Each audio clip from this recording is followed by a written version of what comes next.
What is going on, everyone? It's Rob and Jonny. Welcome to episode 78 of the MMArcade Podcast. Bro, it's a good return episode. Last week, everyone was loving all the reactions to Physical Asia. We've got more for you in today's episode. You know? Excellent. I felt like last week flowed really, really well. I agree. You know, our subscribers and our fans and friends and supporters of the show, they were keen to have us back. So here we are. Hell yeah. And look at the consistency. My wife could go at any minute. She is a ticking time bomb. And like, because she's so out of action, I'm having to like cook dinner and look after my own kids and stuff like that. It's crazy right around here. I ain't got time for this.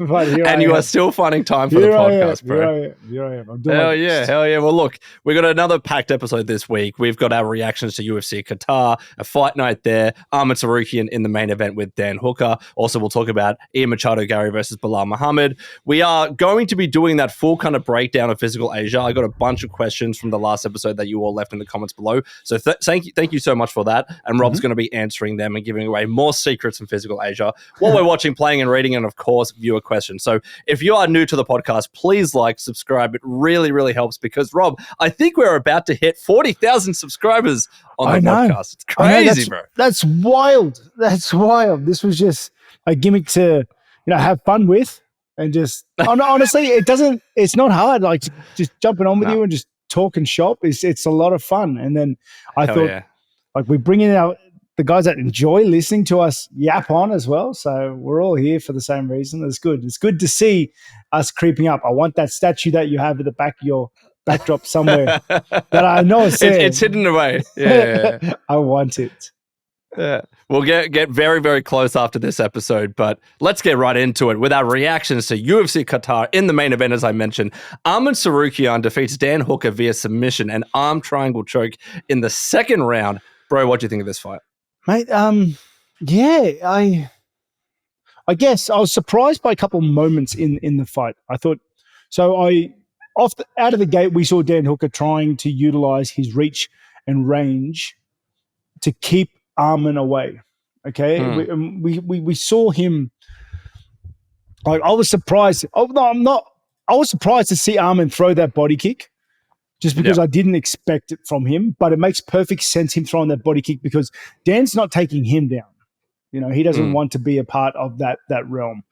So, yeah, I thought Arman did like a great job of just pushing up against the fence. What is surprising is Arman was a little wary of the distance of Dan Hooker at first, but then they had that first contest against the fence.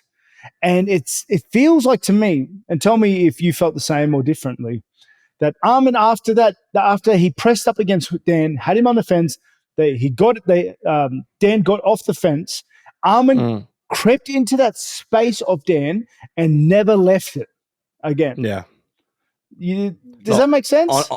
No, it does make sense. Like, Arman was so confident and comfortable with the striking. Like, he tagged Dan up a good few times. And then that's not even mentioning when things did get to the ground. I think there were two occasions where Dan tried to go for the guillotine, and the way that Arman scrambled out of it, he twisted on his back. It was beautiful stuff. Like, I think this is probably the best fight that Arman has fought. Not only did he get the submission win against someone very capable like Dan Hooker, but he was out striking him at times. He was beautiful in the scrambles. He took him down. Like, this was probably one of, if not the most perfect fights that Arman has ever fought.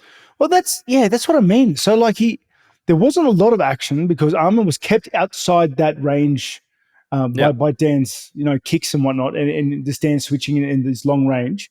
But then once he pressed him up to the fence and they disengaged, he never left that pocket. Like, he never left that. He was just close enough to land on Dan, and Dan was, I'm not going to say shocked. We wouldn't be shocked, but he was in firing range, and Arman started throwing, and then once he started getting success with the hands, and Dan was focusing on the hands, he went under, and then got the takedown. And I do think Dan had a game of like countering the wrestling via a submission.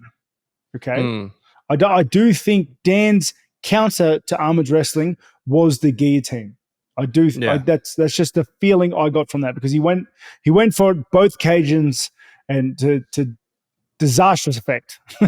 only because it was Arman. I say disastrous. Dan has a great guillotine. Okay, and you could see, especially in the second round when he went for the guillotine, he was cinching it up. He was in the midst of cinching it up, but then Arman obviously spun out like the perfect blend of athleticism, instinct, and technique. It was just, was never in any danger. I thought Arman didn't do a lot of work in round one against Fence, but it looked like he took a lot out of Dan's arms and body, like that contest of strength and grappling in that first round. I felt Arman kind of invested, in that round. And then round two, when he was in guard, that would have to be some of the best guard work I've seen, I don't know, in a while. Because to the point where I think there was something wrong with Dan. Like Dan had injured something, or he was unexpectedly gassed from that first round. Like there was a spanner in the works, because Dan has a better guard than that. But Arman was just kind of blasting through it. And those tight elbows from guard. Like, oh, bro. I don't know. I was looking at his flexibility of his shoulders, man, and the speed and the shorter arms than Dan, obviously, because Dan looked like a giant there. Arman looked tiny up against Dan, okay? But still, like, I don't know. And then, with the ground and pounding from guard, which you don't see a lot of. And Dan really had no answer for it. He opened his guard and was kind of just shelling up.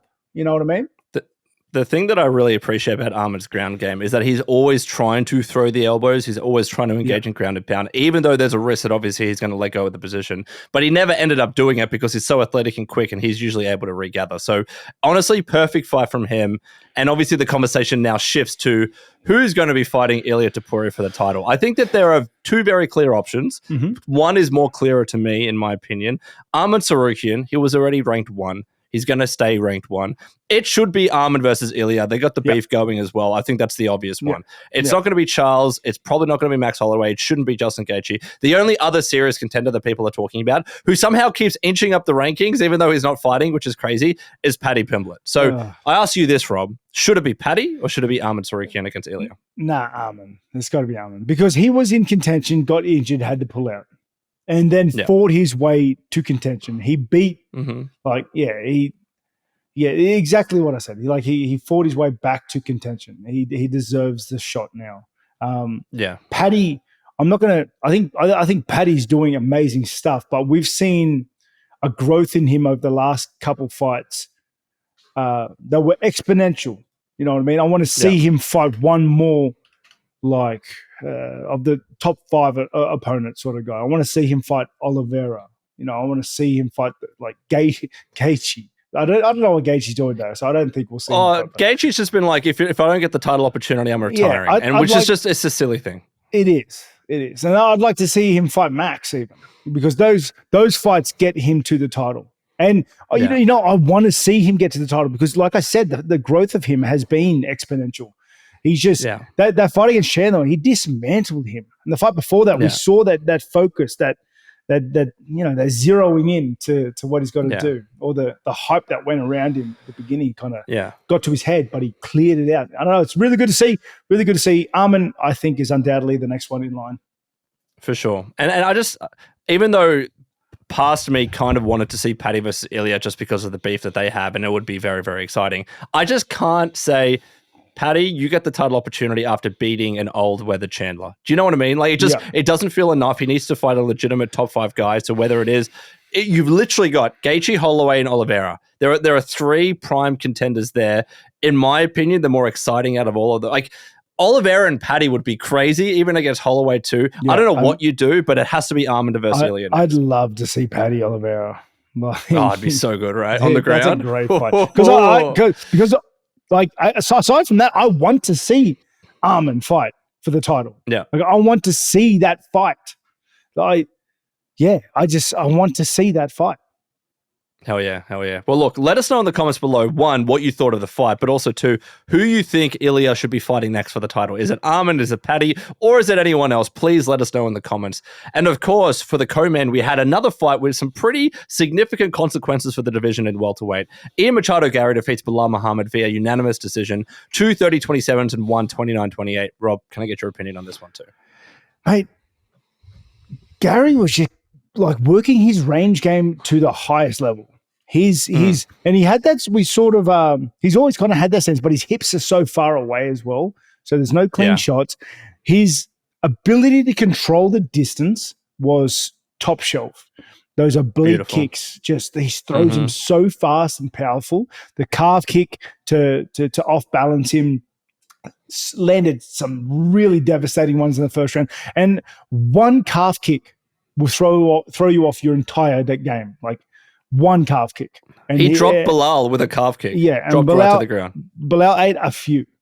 Okay, and he was just doing he was doing really good range work. I do worry about him fighting like good strikers with a little bit more reach. So I think Belal's biggest challenge in this fight was closing the distance. Yeah. Anybody can pick that up. And then once he pushed him up against the fence, I think the difference in height, anybody that has wrestled someone a decent size taller than themselves knows what I'm talking about. They have a different center of gravity. Tall guys, like you single leg a tall guy and you're only halfway up his leg, like when you're trying to high crutch him. It is a different game. And I think Belal felt that, not to mention Ian's got some great wall defense and great takedown defense. He's proven that across the board with all of his opponents.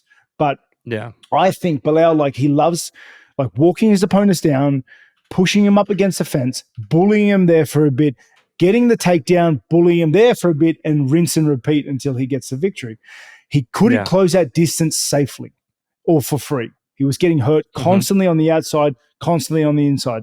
Then once he got to the wall, he couldn't capitalize on one of his strongest parts of the game, which left him to open shots. Like his best shot in the entire fight was round 3 when he shot from distance straight underneath him. He actually got around his legs, got around his waist, almost got to his back, but again, Ian turned it around again. Yeah, so it was just a perfect game plan and this isn't the first time we've seen this with Ian. It was a perfect game plan.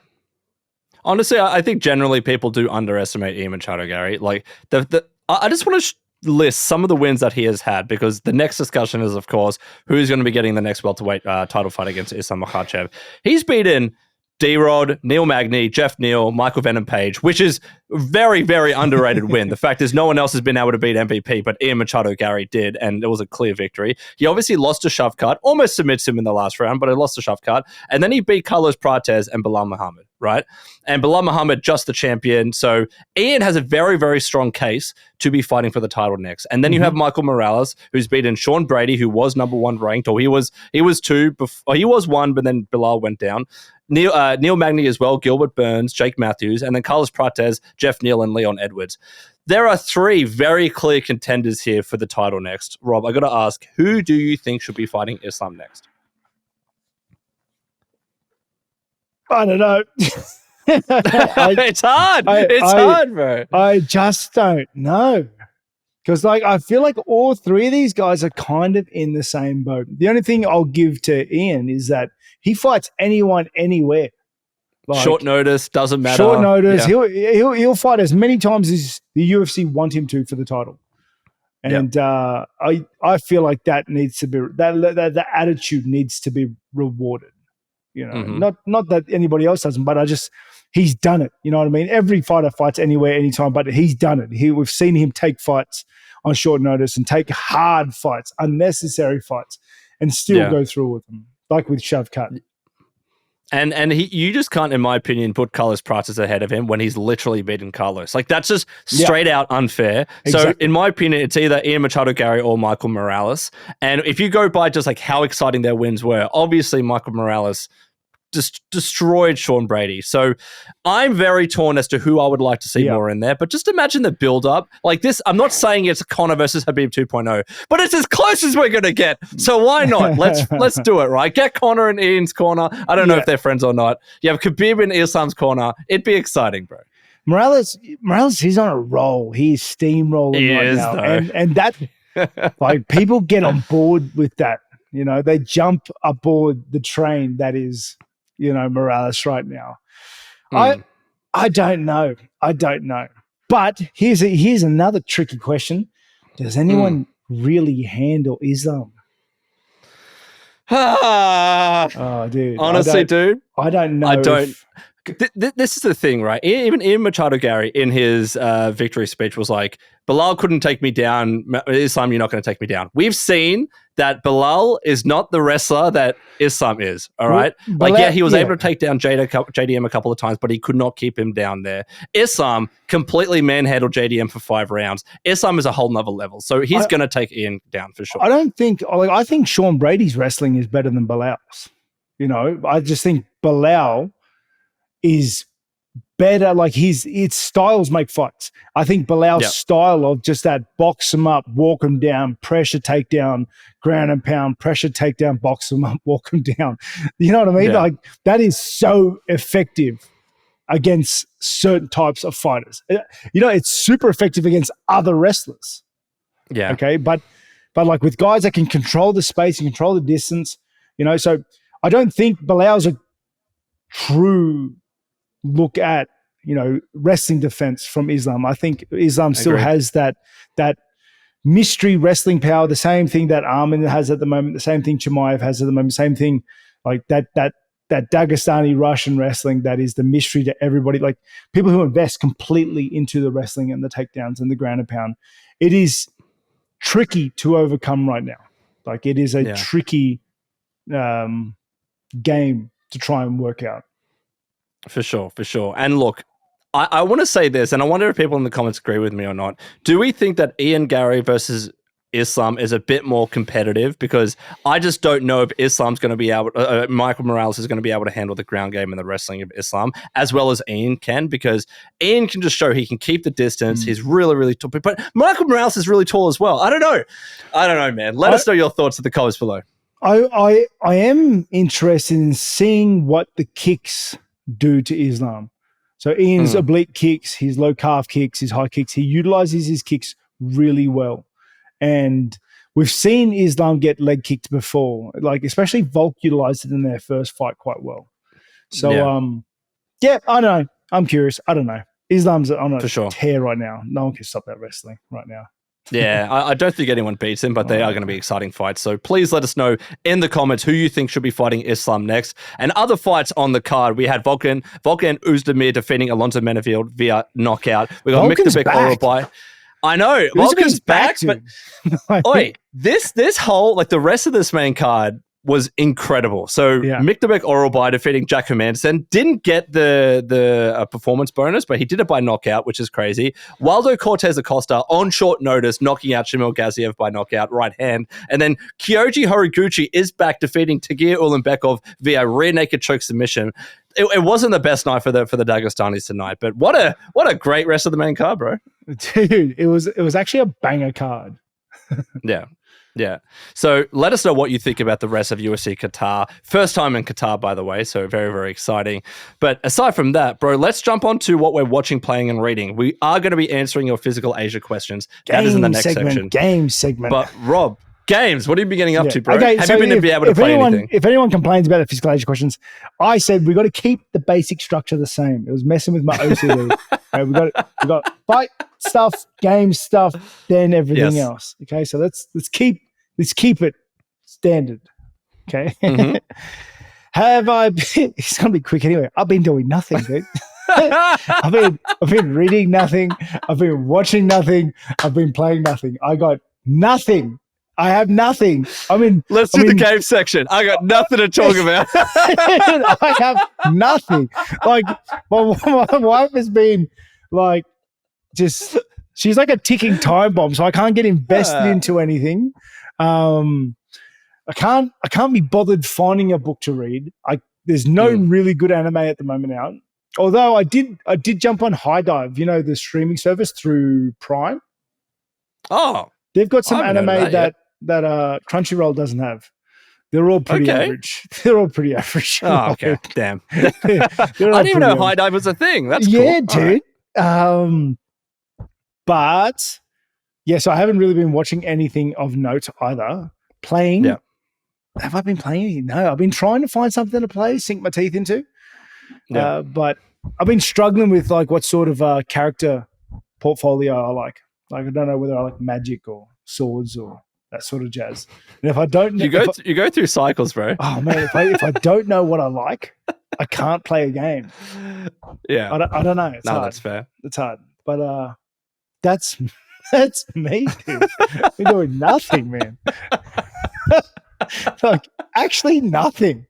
I'm trying to think of any, like, I remember I mentioned last week I was playing with those AI dungeon D&D things. You did. I stopped playing them. They're a bit jank. Like, the inconsistency and the errors that the AI make just do my head in. Piss me off. Fair. Like, having to remind a computer that I have +2 to my pistol because of, like, a feat I took is just annoying. If I have to do it every round of combat, it does my head in. Nothing will be humans, bro. Can't do it. I don't know. Not yet. Anyway, what about yourself? In terms of gaming, haven't been able to get up to much. However, I have been re-watching the season 1 of Fallout on Prime because the brand new season 2 is coming out very, very soon. It was such a good TV show, man. Just like in terms of, and we've seen a lot of not so great video game adaptations over to TV and movies, right? The fact that Fallout did it so well is almost a miracle.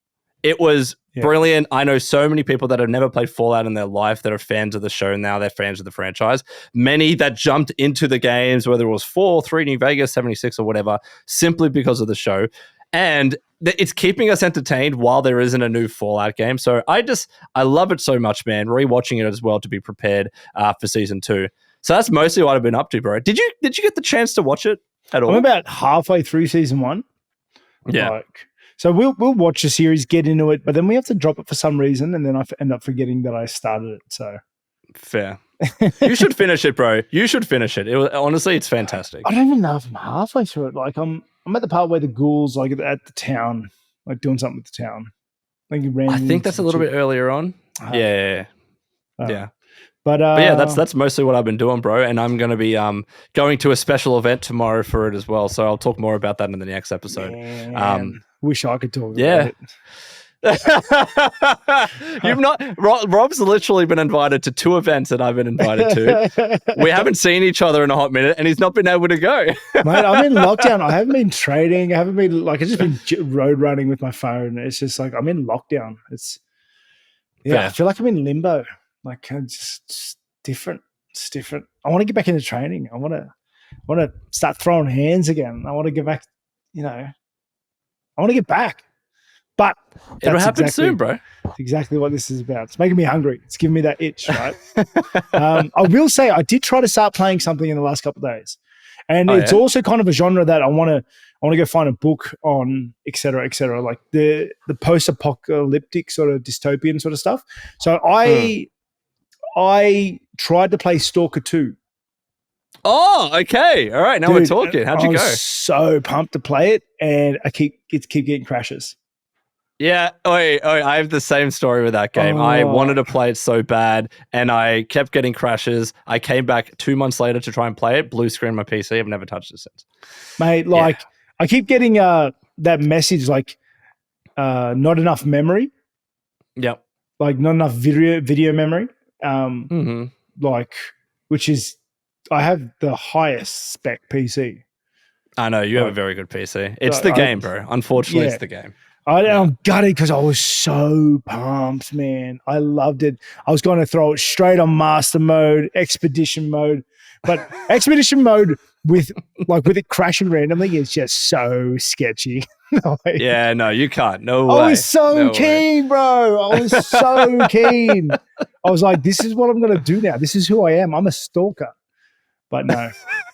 Do you know what game did that to me recently? And I'm gutted because I'm a huge fan of the franchise. Borderlands 4. I kept trying to play it, and it's very good. The shooting is very good. I was really enjoying it. They made a lot of improvements over 3, the story, the tone, everything. But every 15 to 40 minutes, it just kept crashing on me. And then after the 6th, because in Borderlands, like if you remember, when you die in the middle of a firefight and you crash and you have to come back in, you go to the previous save point and all the enemies have respawned. And I'm just like, I got to kill them all again. It's just been brutal. That's because in Borderlands, like the enemies are kind of bullet spongy. Yeah.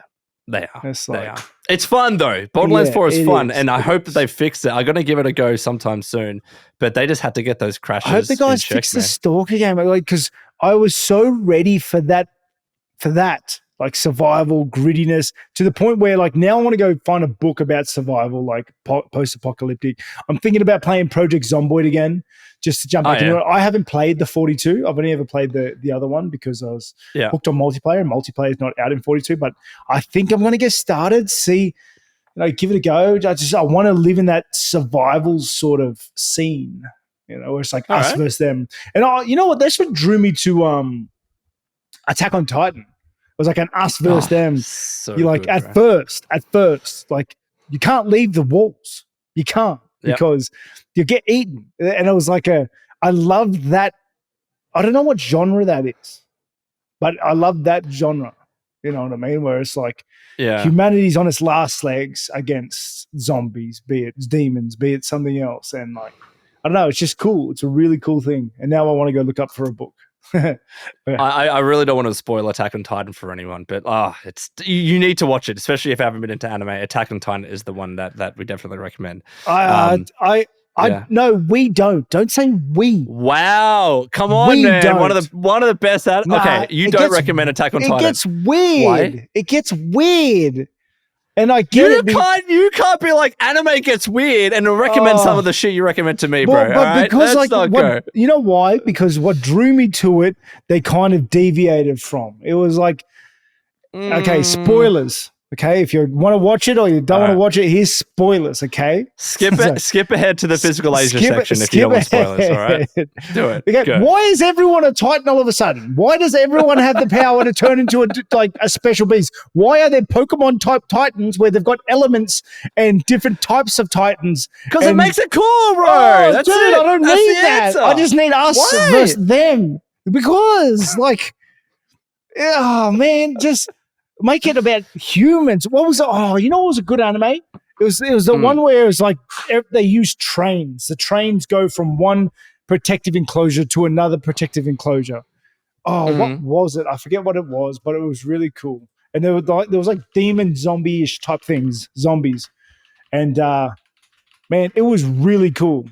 But it wasn't as good as Attack on Titan. It just wasn't as good an anime. But I love that type of anime where it's us versus them. It was fair. And you didn't need to put in all the hocus pocus where dudes can start metamorphing and whatnot.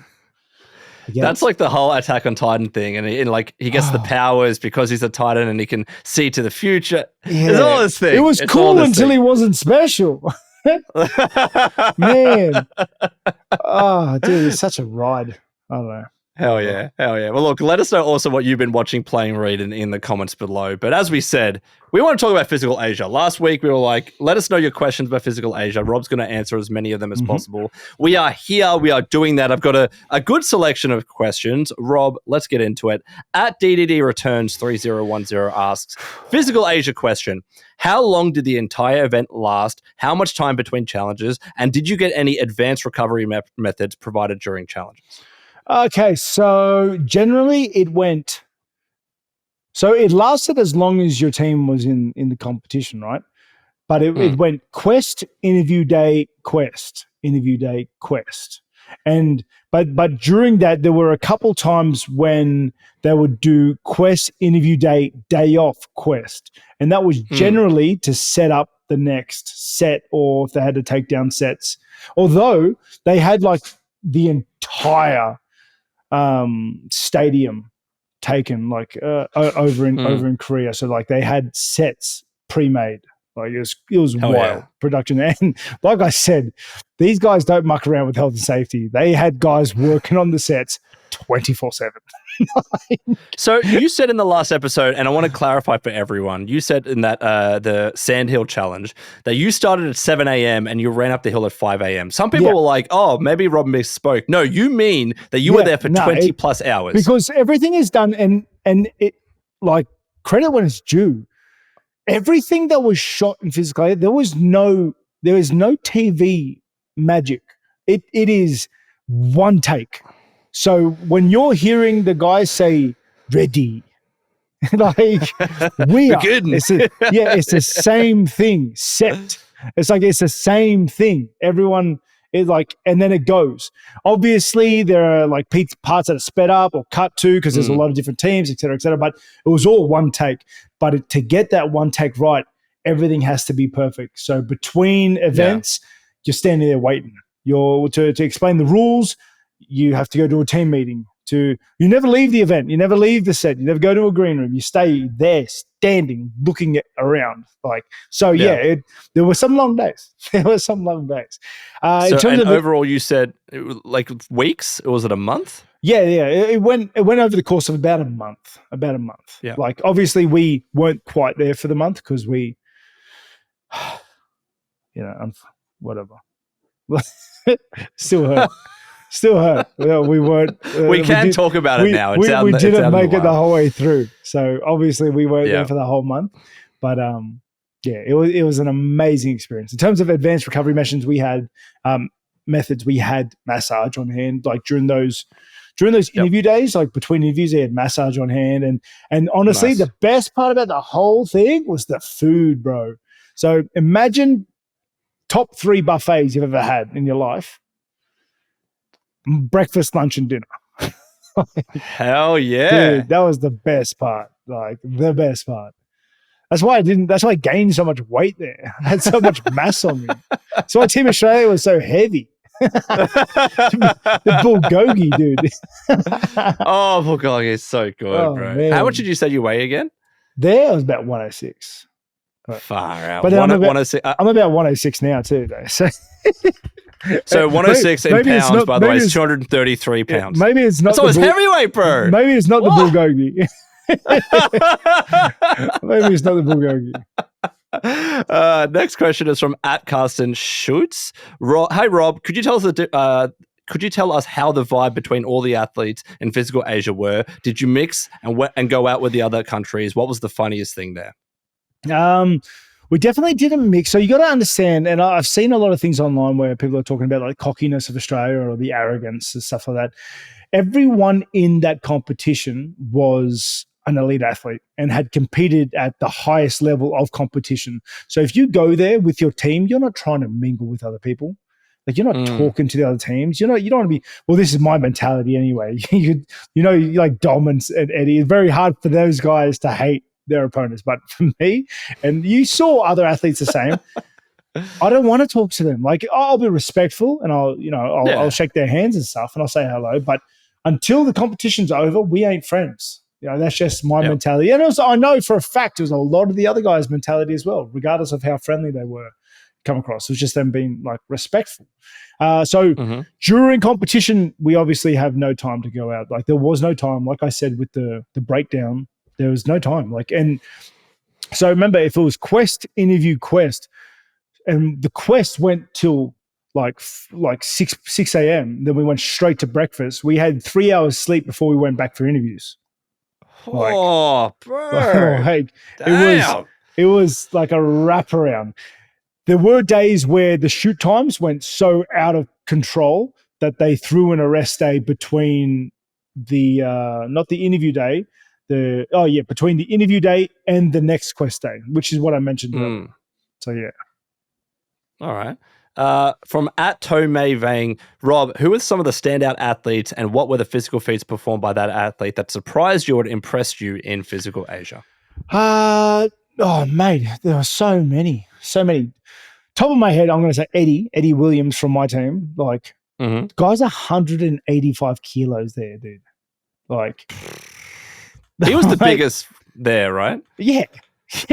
Like that is so big. But like he would like one-handed lift like 110 kilo barbell, dude. You know what I mean? Like so strong. But then there were guys like Amoti. Dude was a phenom. He's just so fit, so strong, so much guts and stuff. Then like Sung Bin was just jacked, like so jacked. Then there was that like Japanese baseballer. Dude. And then like less aesthetically built, but solid as hell. It was like the whole Mongolian team, dude. They were all animals. And honestly, they were all standouts. Everyone, even the people, like I can't name them all because every single person there had some level of strength in their degree of sports. It was crazy. Yeah. Next question is from @OnlyBadTakes2589. Is Whittaker up to date on the episodes? If so, how does he feel about the editing? Was Team Australia accurately portrayed? I definitely think Australia, or not Australia, myself was portrayed as kind of like a villain. You kind of were, bro. I'm not Dude, gonna lie. I feel like I was sold as a villain, which I'm happy to. Like, what you see is what you get, but they only put screen time of me frowning. And that's all it is. I don't speak, and I just frown a lot. Which is like the complete opposite to who you are in MMA. Yeah. Or in real life. Yeah. And then if I do speak, it's like threatening. But it was cool. I was worried I'd come across offensive. I'm cool with coming out the villain. Hell yeah. Even if I didn't come out the villain, I just stoic and strong is how I took it anyway. As long as my kids thought I was cool, so I was winning. No, dude, the amount of like reels editing into freaking UFC fights of you, those have been my favorite thing on Instagram, by the way. That one with Kung Fu Ben is the best one. That's the best one. Yeah. Next question is from @itsofla. Do you still interact with the rest of the team from Physical Asia? Not just Australia, but the rest of the team? 100 billion%. It was such an amazing experience. And honestly, I got an itch for like, you know what? Just doing something different. It was so cool. Because I've been doing the same things, the fight game, for so long. Honestly, I've been doing the fight game for close to 20 years now. I think this is my 18th year in the game. Crazy, man. Your longevity, dude. Second to none. Far out. I'm still hanging in there, dude. So yeah, I without a doubt, I'd go back. It was a great time, and I'm so happy I got to take my family. I took my family and they didn't get to be a part of any of that stuff, but they saw me come home from all of it. They were there, it was cool. So they worked out. And by the way, the secret to getting me to do anything is bring my family. For sure. And all the reels of like you and your family interacting with everyone, like that was while you were there, I assume, right? Yes. And you've just started to upload all of those. Yes. Yeah, it was all there. So it was really cool. It was really, really cool. Yeah, nice. Well, look, hopefully you enjoyed this. If you have any further questions about Physical Asia, let us know. We're always happy to include them in future viewer questions. But speaking of viewer questions for the last segment of the episode, first up is from @ObscureLines. Question: if Bobby Nux had to make a Physical Asia style team from UFC fighters, who would he want? Same rules, one huge guy, two pretty big guys, one smaller guy, and two women. Who would you choose, bro? Oh, man. That's tough. That's a long question. You know what? I'll give this question to you. I want you to answer this question, Jonny. All right. One huge guy. I'm going to try and pick current fighters as much as possible, right? Just because they would actually be able to be in the show. Yep. Huge guy, I'm going to say Tommy Aspinall. He's very, very athletic for a big guy. Two pretty big guys. I would have to put in Yuri in there. And I feel like Khalil Roundtree would be pretty athletic in a Physical Asia style matchup. One smaller guy, I'm just trying to get someone that covers all bases. How small? Like under like 70-ish, like welterweight, lightweight-ish? I think it could be lightweight or even Merab, easy. Merab Dvalishvili. He would be a machine. He's real small though. But he would get stuff done. Like his cardio is next level, bro. True. Like imagine him on that shipwreck challenge. You wouldn't need the other 5 dudes. Yeah, true. Yeah. And obviously you're in the team. That's part of the question. Two women, I would probably have. One has to be Kayla Harris. Kayla Harrison for sure. And I would probably put it, even though she just lost, Zhang Wei Li. I feel like for a smaller woman, she's very, very strong, very athletic. Quick, I think she would be right in there. Yep, I'm with you. I think that's a pretty strong team. That was a good lineup. Hell yeah. I tried. Next question is from @nuts. And you know what? And I'm impressed with how quick you put it. Because I would have sat here thinking for 10 minutes, bro. I'm terrible at these questions. Like I really am. I like answering them, but I take so long. Look, I've been harping on the whole episode. It's 40 minutes still. We had nothing. I played nothing. You went on about anime and Dude. everything. Oh, He always does this man. at the start. Before we record it, he's like, no, this is going to be a short episode. It He has always to be. jinxes us. Why'd you put a voice on, bro? Why'd I turn leather? Dude. Next question. Keep it on. Keep it rolling. This, by the way, this is in regards to the Islam and JDM fight. I want us to talk about this for a bit. How can you spend 20 minutes out of 25 on the ground and the audience like it? The rule needs to be changed, and you shouldn't be allowed to stay on the ground for more than 1 minute. That's why the whole fight was better to watch the two main fights. Rob, in regards to JDM versus Islam, what do you reckon about this? Oh, man. I don't know, because I don't mind seeing that in a championship fight, because you don't see that at championship fights.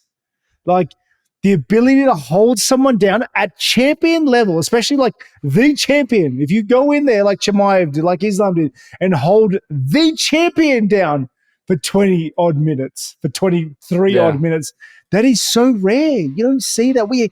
UFC hasn't seen that really across its history. It is wild. It is wild. And honestly, it's also cool seeing the bubble. You know, we're in a bubble period, and I'm waiting for it to pop. You know, and maybe it won't, but we'll see. And can I say this as well? Because, like, yes, if you look at the Islam JDM fight, if you look at the Dricus versus Khamzat fight, I'm not going to tell you that every round was a belter and that was the most exciting thing to watch, right? There were times where I was like, all right, let's kind of carry it on. However, it is on Dricus and it is on JDM to get out of those situations. Like, yes, you could say, oh, Islam, throw some more ground and pound. Khamzat trying to submit him. But these aren't two guys that have had boring fights recently. Like, how many submissions has Islam had? How many finishes has Khamzat have? They just had a tougher fight, whereas it went to decision. So these aren't boring fighters. And it is the highest level grappling. Like, you can go back and watch those as a tutorial, bro. They're like, look at the small details. It's crazy. And you know what I find funny, bro? Like, the people that go like, "This, what are we going to do in the street to hold a guy down?" Like, how you going to, bro? If you're in a street fight and some dude hops on top of you and humps your head for 25 minutes, bro, you lost. Bro, like, you lost. All right. That's end of discussion. Last question is from @Muhammad7255. Prime GSP versus Islam Makhachev. Who wins? What do you reckon, Rob? Oh man, that's tricky. At welterweight? That's tricky because GSP's got a good game to fight Makhachev. He's got a really good game. He's like a springy karate-esque fighter. Like, really, he likes shooting, likes punching from outside the distance, loves a scramble, has the cardio scramble, has really top-tier jiu-jitsu. I don't know, hey. You know, it's a very hard question. Yeah. I honestly, I think Islam would get it done. I think. All right. Just because Islam, I think if the fight becomes a scramble off and a wrestle off, Islam's going to come out of it better, just because he's built for it. Just like Chimaev would do the same.